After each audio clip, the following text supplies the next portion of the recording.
Let's take a look at some of the highlights of this one. There's so many of them today, Gary. I mean, it was amazing. I mean, Lafayette comes right out with a beautiful run here and great blocking. That offensive line was fantastic today. Weber's going to go 32 yards for a touchdown, get a quick 7-0 lead. And then the game got a little bit of a lull right there, and Lafayette let Bucknell back in with a touchdown that was caught by T.J. Cadden. And then Lafayette comes right back with a gorgeous play to Henley for a 20-yard seam route.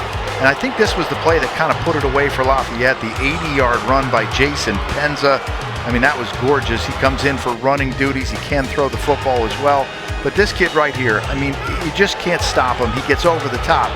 He's underneath. He's hard to tackle him. I mean, Elijah Stewart is the best receiver in the league. Right there, his second touchdown of the game was a beautiful 10-yard throw from Dean DeNoble, made it 34-10.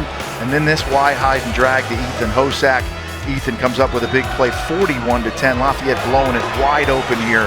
And what a run here. Again, Weber, 67 yards down the field. Cadden gets his second touchdown. Again, Lafayette a little complacent in the middle of that third quarter. A blocked blocked punt there.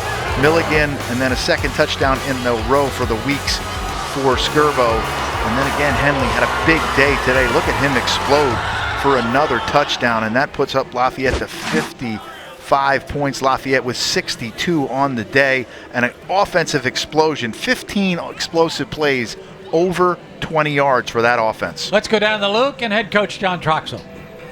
Thank you, guys. Now, Coach, explosive plays have been a big part of your season, but you were missing Kente Edwards, your big play guy this year, but you rattle off 3 touchdowns of 67 or more yards anyway. How encouraging was that to see? Yeah, I mean, I think it's a credit to, our offensive line. I mean, they're doing a great job up front blocking people, creating lanes, and taking advantage of it. I'm proud of the way the guys fought. I mean, this was a must-win game for us. I mean, it was a big game, and I'm glad they showed up and come away with the win. And now you wrap up a 4-game homestand. How would you evaluate it? You went 3-1 in the stretch. Yeah, we lost one. It's not good, So, I mean, obviously it's a sticking point for our guys to make sure we show up every week, and we're lucky it wasn't a league game, but, we're getting back on the road now for a couple, and we got to show up. Yeah, Coach, congrats on the win and best of luck, and have a safe trip all the way out to Oregon State. Thank you. Appreciate it. Thank you so much. So now we'll get in a new player as well. Robert Stevens is here. Robert, congratulations on the victory. What was it like having this defense flying around with a new quarterback coming into the game? You prep for one guy, they make the switch going in. What was that like adjusting on the fly? I mean, it's just great energy overall. They see the starter go down, new guy come in. It's the same thing regardless. He gets the same treatment. We don't change nothing. So, today was just great energy. It's a little gloomy outside, but we got to create our own juice. So like I said in the beginning, as a defense, we can bubble anybody. We feel like we can bubble anybody. You feel me? So that's the mindset this season. Compete, fly to the ball. And that's what we did today.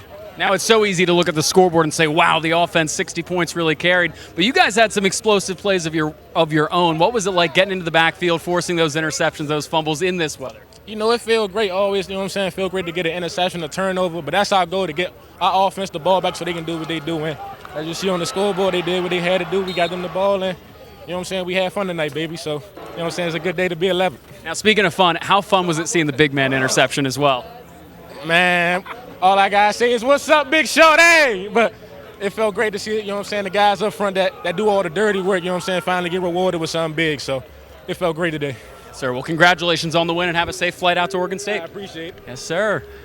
Now we wrap things up with Ethan Weber. Ethan, congratulations on the win. And now you came into today, we weren't sure if Kente Edwards was going to go. He doesn't go for the second straight game. What's your mentality when you're thrust into that starting role and knowing you're going to get a bulk of the carries? Yeah, I just know I always got to stay ready. And at the end of the day, Kente is my best friend. I'm out here playing for him when he can't. So we got a deep room, the running backs. We got a lot of people that can play the game. So I just stepped up and did what I had to do.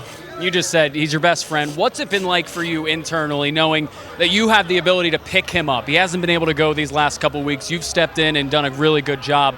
What's it been like for you to pick up for your best friend? First and foremost, I have to thank God for all of my success. I wouldn't have anything. He surrounded me with great O-linemen, great coaches and everything. But in terms of picking up Kente's slack, when a brother goes down, you got to go on the battlefield for him. So, I'm out here. I'm playing for him. That's what I'm doing. Ethan, congratulations on the win and have a safe flight out to Oregon State. Thank you. Guys, we'll send it back up into the booth to you.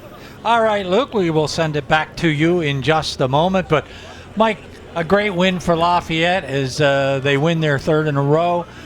Certainly a good victory in the Patriot League for them. Certainly Ralph Rucker makes a difference not being in the Bucknell lineup. But I don't know. The Leopards came loaded today to play a solid football game.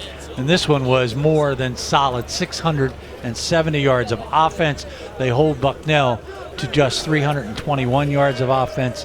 The Leopards, both sides of the football, this is complimentary football. The outstanding even with special teams today. It really was. It was terrific. And last time I looked, Rucker doesn't play defense. So Leopards offense showed up. 62 points. I'm not sure he could have kept up that.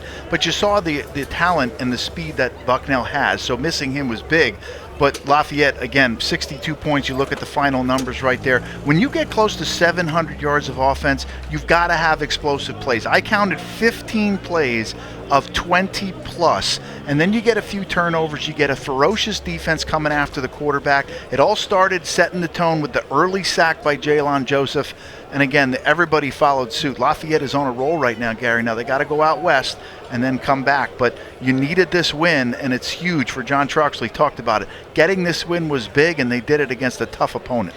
Have a great trip to Oregon State. Yep. Go Leopards, as we'll send it down to finish things up. Here's John, here's Luke.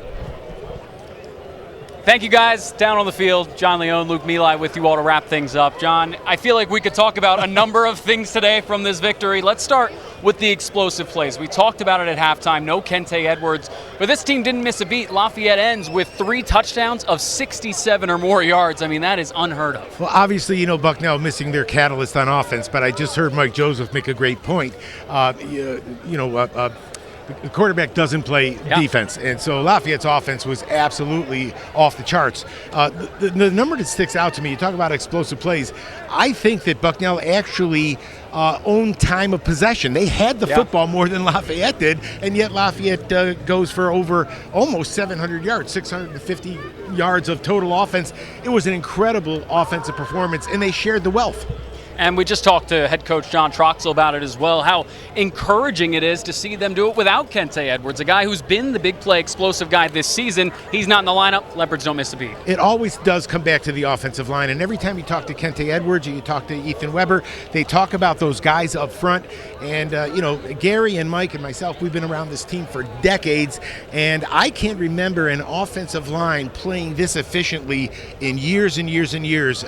There's always a big play waiting to happen, whether it's Dean DeNoble standing in a clean pocket, picking out any number of receivers, or Kente Edwards or Ethan Weber making a big play off of a handoff. Now we've got to give some credit to the defense as well. I know Bucknell put in a backup quarterback today. They don't get their starter, but still, the defense went out and made some big-time plays. We talk about explosives on offense. How about the defense today? An interception, forcing fumbles, and, of course, the sacks. Well, listen, Christian Dietrich is about 6'5". He is a big, strong player, and he's got a rocket for an arm. This was no slouch. Now, again, Fitzen starting the game. He was thrust into that starting lineup, but once he got his rhythm going, he was a challenge. So, again, you made the point early on that the pressure defense up front could be a factor. Lafayette has had some big defensive plays, big explosive plays, sacks, turnovers at precisely the right time. It all added up to a record-setting, I think, 62 points on offense. Yeah, they're feeling good. The Leopards will not be back on this field until November 8th. Next week, they make the longest road trip in program history out to Oregon State. That's going to do it for us, for our entire crew. John Leone, Luke Milai, thank you so much for watching. Lafayette wins it 62-24.